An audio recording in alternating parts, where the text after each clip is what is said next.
আজকের দিনে দাঁড়িয়ে ওই দেশের 90% মানুষ দারিদ্র্যসীমার নিচে বাস করে। ল্যাটিন আমেরিকার সর্বোচ্চ পার ক্যাপিটা ইনকামের দেশ হয়ে দাঁড়ায় এই ভেনেজুয়েলা। ইলেকশনে নিজের সিট বাঁচানোর জন্য জনকল্যাণমুখী প্রকল্পগুলো চালিয়ে যাচ্ছিল।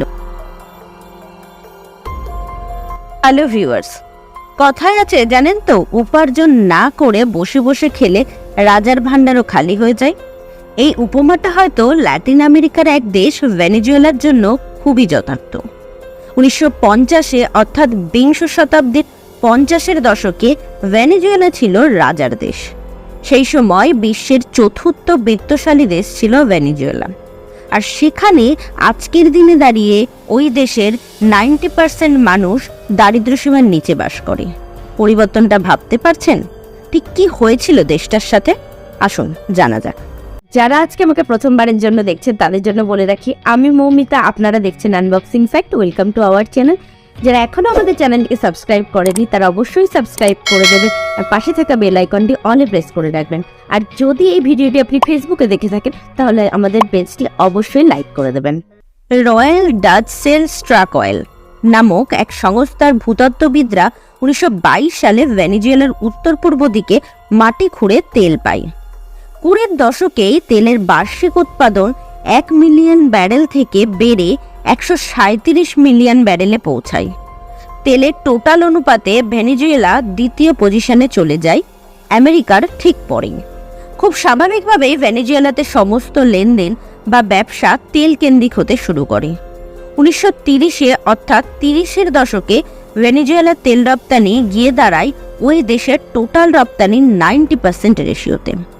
এইভাবেই ভেনেজুয়েলাতে বাকি সেক্টরগুলো পিছিয়ে পড়তে থাকে।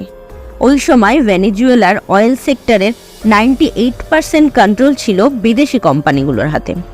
1943 সালে সরকার একটা রুল আনে যে বিদেশি কোম্পানিগুলোর যা লাভ হবে তার 50% ভেনেজুয়েলা সরকারকে দিতে হবে। আর এই রুল আনার পরেই ভেনেজুয়েলার ইনকাম মারাত্মকভাবে বেড়ে যায়। আজকের দিনে আমরা যে ওপেক অর্থাৎ অর্গানাইজেশন অফ দ্য পেট্রোলিয়াম এক্সপোর্টিংয়ের দেশগুলোকে দেখতে পাই, সেটা 1960 সালে ভেনেজুয়েলায় গঠন করে।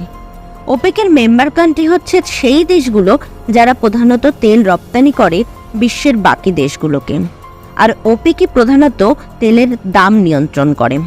1970 সালে ইসরায়েল আর ইজিপ্ট যুদ্ধের সময় যখন তেলের দাম আকাশ ছোঁয়া হয় তখন ভেনেজুয়েলার পার ক্যাপিটা ইনকামও 4 গুণ বেড়ে যায়। ল্যাটিন আমেরিকার সর্বোচ্চ পার ক্যাপিটা ইনকামের দেশ হয়ে দাঁড়ায় এই ভেনেজুয়েলা। অপরিশোধিত তেল থেকে লাভজনক ইনকাম দেখে 1976 সালে ভেনেজুয়েলার প্রেসিডেন্ট পিরেজ সরকার নিয়ন্ত্রিত তেলের কোম্পানি তৈরি করে, যার নাম পেট্রোলিওস ডি ভেনেজুয়েলা এসি বা PDVSA। প্রেসিডেন্ট পিরেজের এই তেল কোম্পানি তৈরি করার মূল লক্ষ্য ছিল দেশের অয়েল ইন্ডাস্ট্রিকে নিয়ন্ত্রণ করা। এই কোম্পানি শুরুর হাত ধরে ভেনেজুয়েলার পতনের শুরু হয়। 1980 সালে অর্থাৎ 80-এর দশকে যখন তেলের দাম কমতে শুরু করে তখন স্বাভাবিকভাবেই ভেনেজুয়েলার ইনকামও কমতে শুরু করে, কারণ ভেনেজুয়েলার ইনকাম ছিল মূলত তেলকে কেন্দ্র করে। অবস্থা এতটাই খারাপ হতে শুরু করে যে প্রেসিডেন্ট পিরেজকে IMF এর বেল আউট প্যাকেজকেও কাজে লাগাতে হয়, কিন্তু পরিস্থিতির খুব একটা উন্নতি হয় না। 1990 সালে অর্থাৎ 90-এর দশকে ভেনেজুয়েলার রাজনীতিতে হুগো চাভেজের আবির্ভাব হয়। 1998 সালে হুগো চাভেজ নির্বাচিত রাষ্ট্রপতি হন। হুগো চাভেজ ক্ষমতায় এসে ভেনেজুয়েলাতে অপারেটিং সব বিদেশি তেল কোম্পানিগুলোর উপর ট্যাক্স বাড়িয়ে দেয়। আর সে প্রতিশ্রুতি দেয় যে সেই ট্যাক্সের থেকে যে ইনকাম হবে সেগুলি খরচ হবে জনকল্যাণমুখী প্রকল্পে, যেমন সরকারি কর্মচারী নিয়োগ করা, ন্যূনতম বেতন বাড়ানো, জমি বিতরণ করা ইত্যাদি ইত্যাদি। ওদিকে সরকার পরিচালিত স্ট্রাকচারে অখুশি হয়ে সরকার পরিচালিত অয়েল কোম্পানি PDVSA-তে ওয়ার্কাররা ব্যাপক প্রতিবাদ করে, যার ফলস্বরূপ PDVSA থেকে গণছাঁটাই শুরু করে সরকার।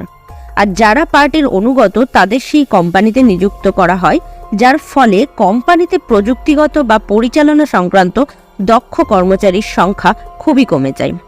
অন্যদিকে অয়েল ইন্ডাস্ট্রির ওপর সরকারের এত দখলদারি দেখে বিদেশি কোম্পানিগুলো ধীরে ধীরে ভেনেজুয়েলা থেকে অপারেশন বন্ধ করে দেয়। যে ভেনেজুয়েলা একসময় বিশ্ব অর্থনীতি হয়ে উঠেছিল, সেখান থেকে উল্টো রাস্তায় হেঁটে হুগো চাভেজের সরকার অয়েল সেক্টরের ওপর পুরো নিয়ন্ত্রণ নেয়ার জন্য সব বিদেশি কোম্পানিগুলোকে বার করে দেয়, যার ফলে ভেনেজুয়েলার অয়েল সেক্টরের দক্ষতার বিনিয়োগ দুটোরই অভাব দেখা দেয়। আর তার সাথে সাথে সরকার দাম নিয়ন্ত্রণও শুরু করে। তাই কেউ এই দেশে নতুন করে ব্যবসা করতে চাইছিল না নামমাত্র প্রফিটের জন্য। 2011 সালে সমগ্র ল্যাটিন আমেরিকাতে বিদেশি বিনিয়োগ ছিল $150 বিলিয়ন, যার মধ্যে ভেনেজুয়েলা পেয়েছিল মাত্র $5 বিলিয়ন। প্রেসিডেন্ট হুগো চাভেজ তখনও ইলেকশনে নিজের সিট বাঁচানোর জন্য জনকল্যাণমুখী প্রকল্পগুলো চালিয়ে যাচ্ছিল। অধিকাংশ জিনিস হয় ফ্রিতে অথবা প্রচুর ডিসকাউন্টে পাবলিককে দেওয়া হচ্ছিল। ভেনেজুয়েলার অনেক গরিব মানুষকে সরকার ফ্রিতে ফ্রিজ আর গাড়ি দিয়েছিল, যার ফলে দেশের ওপর ধার বাড়তে শুরু করে। 2013 সালে হুগো চাভেজ মারা যান। তার জায়গায় নতুন প্রেসিডেন্ট হন তৎকালীন ভাইস প্রেসিডেন্ট নিকোলাস মাদুরো। তিনি এসে সরকারের খরচ কম করলেও অবস্থা ততদিনে হাতের বাইরে বেরিয়ে গেছে। মুদ্রাস্ফীতি কার্যত ব্যাপক মুদ্রাস্ফীতির আকার নিয়েছে। 50% মুদ্রাস্ফীতি, ভাবতে পারছেন? বর্তমানে ভেনেজুয়েলা এতটাই গরিব দেশে পরিণত হয়েছে যে সেই দেশের সম্পদ 1920 সালের আগে যা ছিল তার থেকেও কমে গেছে। 75%-এর বেশি মানুষ চরম দারিদ্র্য সীমার নিচে বাস করে। বেশিরভাগ মানুষজন বাঁচার জন্য ন্যূনতম জিনিসগুলোও অ্যাফোর্ড করতে পারে না। ভেনেজুয়েলার 1/3 জনসংখ্যা ঠিক করে খেতেও পায় না। এক্সপার্টদের মতে এই পরিস্থিতির জন্য দায়ী সরকারের পলিসি। পুরো অর্থনীতিকে তেলের ওপর নির্ভরশীল বানানো, ফরেন ডাইভার্সিটি অ্যাভয়েড করে ফরেন কোম্পানিদের রাস্তা আটকে অয়েল সেক্টরকে পুরো সরকারি নিয়ন্ত্রণে নিয়ে আসা, ফ্রিতে জনকল্যাণমুখী প্রকল্প চালানো, এইগুলোই হচ্ছে প্রধান কারণ। ভেনেজুয়েলার এই কেস স্টাডি থেকে সবথেকে বড় বোঝার জিনিস এটা যে কোনো দেশকে অর্থনীতিতে শক্তিশালী থাকতে গেলে প্রয়োজন কর্মসংস্থান, যাতে পাবলিকরা নিজেরাই তাদের দরকারি জিনিস কিনে নিতে পারে। ফ্রিতে জনকল্যাণমুখী প্রকল্প যত কম হবে ততই ভালো। যত বেশি কেনাকাটা হবে তত বেশি ক্যাপিটাল রোল হবে মার্কেটে। এটা একটা সহজ হিসাব। আজকের ভিডিও তাহলে এখানেই শেষ করছি। কেমন লাগলো আজকের ভিডিও অবশ্যই কমেন্ট করে জানাবেন। যদি আজকের ভিডিও ভালো লেগে থাকে তাহলে লাইক আর শেয়ার করে দেবেন, সাবস্ক্রাইব করে রাখবেন আমাদের চ্যানেলটিকে। আমরা আবারও ফিরে আসব এরকমই আরেকটি ইন্টারেস্টিং ফ্যাক্ট নিয়ে। ততক্ষণের জন্য ভালো থাকবেন, সুস্থ থাকবেন, পাশে থাকবেন।